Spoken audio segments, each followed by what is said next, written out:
High রে, ঈদের shopping! একজোড়া জুতার দাম কি একটি জীবনের চেয়েও বেশি হয়ে গেল? চট্টগ্রামের নিউ মার্কেটে ঘটে যাওয়া একটি ঘটনা পুরো শহরবাসীকে স্তব্ধ করে দিয়েছে।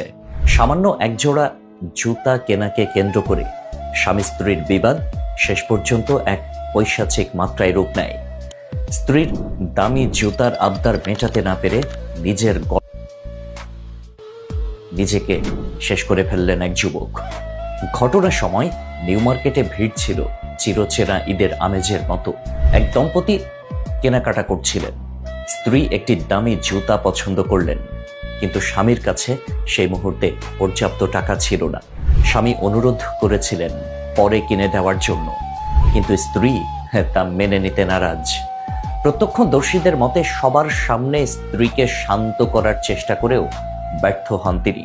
উল্টো জনসম্মুখে তাকে আর্থিক সামর্থ্য নিয়ে তীব্র অপমানজনক কথা শুনতে হয়।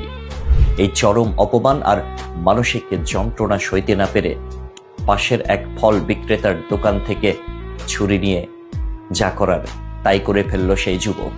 আমাদের সমাজে অনেক নারীর মধ্যেই একটি ধারণা জন্মেছে যে ঈদ মানেই দামি পোশাক আর জুতা, অথচ সারা বছর কি আমরা কেউ কাপড় ছাড়া থাকি? কেন ঈদের সময় আমাদের কেনাকাটার জন্য এমন হুমড়ি খেয়ে পড়তে হবে যে একটি সাজানো সংসার তছনছ করে দেবে? স্বামীর সামর্থ্য বুঝে চাহিদা করা প্রতিটি স্ত্রীর নৈতিক দায়িত্ব। স্বামী যতটুকু দিচ্ছে তা নিয়েই শুকরিয়া আদায় করা উচিত। কিন্তু যখন সামর্থ্যের বাইরে গিয়ে চাপ দেওয়া হয় এবং আর্থিক বিষয় নিয়ে খোঁটা দেওয়া হয়, তখন একজন পুরুষের আত্মসম্মানে চরম মাত্রায় আঘাত লাগে। সমাজ মনে করে পুরুষরা অনেক শক্ত, কিন্তু বাস্তবে আর্থিক অপমান বা লাঞ্ছনা তারা সহ্য করতে পারে না। হাজারো দায়িত্ব কাঁধে নিয়ে চলা একজন পুরুষ যখন তার প্রিয়তমা স্ত্রীর কাছে সামর্থ্যের কারণে অপমানিত হন, তখন তিনি মানসিকভাবে ভেঙে পড়েন।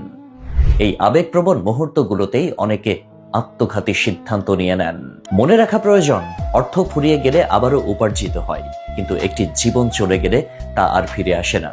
ওহে নারী, আপনি প্রয়োজনে চলে যান, তবুও কোনো পুরুষকে আর্থিক খোঁটা বা সবার সামনে অপদস্থ করবেন না।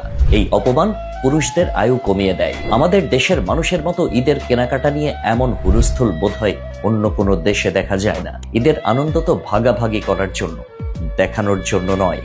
অথচ একজোড়া জুতার জন্য আজ একটি জীবন বিপন্ন।